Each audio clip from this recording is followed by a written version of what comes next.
Hello everyone, my name is Simon Sikele and welcome to our first video titled Getting Started with Scratch. So, what is Scratch? Well, Scratch is a programming language that provides colorful blocks that can be used to create programs. Such programs include the ones that can perform calculations, and it can easily include animation and sound. So what you see right here in front of you is the Scratch interface. So I'm just going to be introducing you to some of the important terminologies or some of the important areas or features of Scratch. So the first thing to notice is your block palette, which is this area here.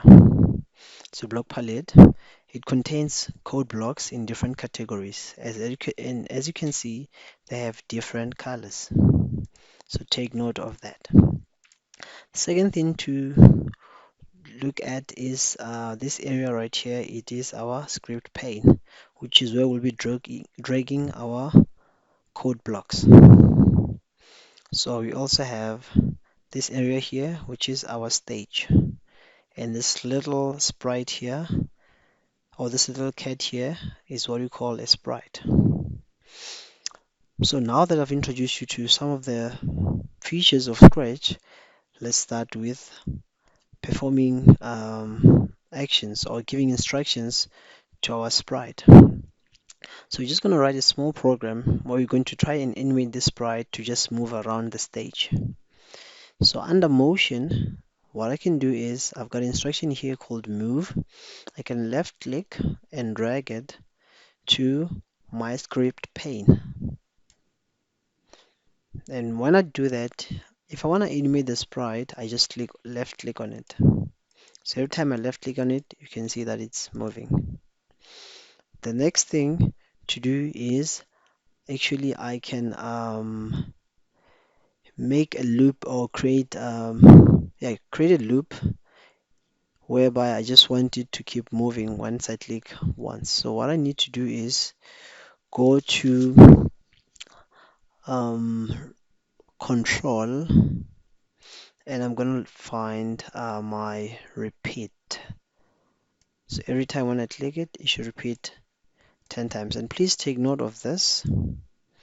Every time when you want to attach instructions to your first one, look at the gray shading. If I do this, that means that the repeat will stick underneath. If I do this, it means it will stick on top of the move. But if I do this, you can see that it's actually going to cover the move. So I want it to cover the move because I want the move to repeat 10 times. So if I click it now, you can see that it's moving quite a lot of times. But you can't really see that it's moving 10 times.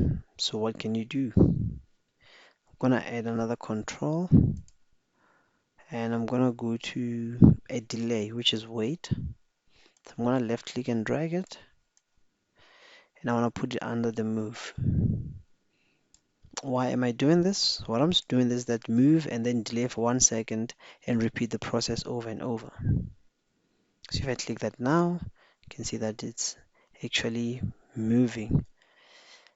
Now it's a bit slow. So for the purpose of the video, I'm gonna make it move a bit faster.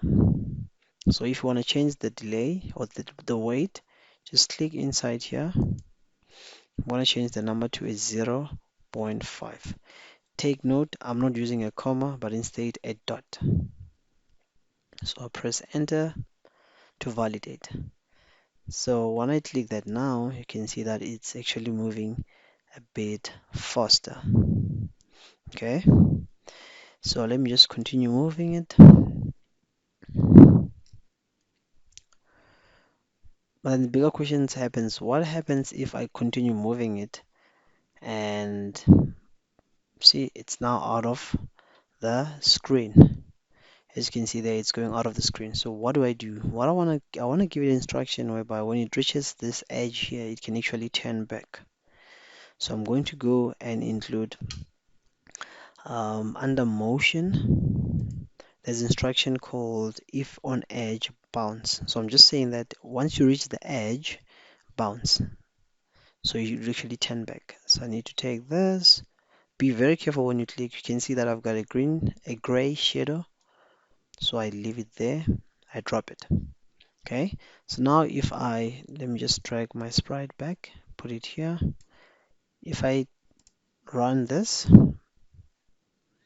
that happens. It bounces back, but then you see as it bounces back, it actually looks flips and it's upside down. So what can I do? I need to set its rotation style so that after bouncing back, it can keep the same rotation, or you can keep the same style whereby it will be painting up instead of pointing down.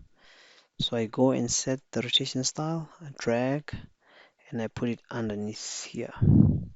So now what I do is if I click that, that's what happens. It will move in an upright position. Okay, so let me just put it here, then run it. When it reaches there, bounces, it faces the same direction. If I put it here, then run it again, you'll see. After bouncing back, it does that. So sometimes it happens that when you're clicking or when you're attaching a code block here, what happens is that you find out that you actually selected the wrong one and you want to remove it. So how do you do that? Just right click on the block that you want to remove and say delete. The other way to do that is to left click and hold, then go and drop it anywhere on the block palette. Then it's gone. Right, so I'm just going to take them back. I'm going to take them back. So now what I want to do is that I can go and add an event so that every time I don't need to be clicking here and all that. We've got what we call events. So events are just triggered when you do certain things. So you can see here it says when I click that flag, and that flag we actually have it here. So if I take this flag and I attach it here, what will happen is that when I click this flag, everything here should execute, right? So if I click that, now I've got my whole code executing. And if I want to stop it, I can actually press that, which is a stop. Even during execution, if I want to stop, I can just do that. It will stop. And the last thing to cover is your costumes. So you can always change the looks of your sprite. Just go here on costumes and you can just change, let me just change the fill color. Just change its face, or rather its tail. Just gonna change it to red.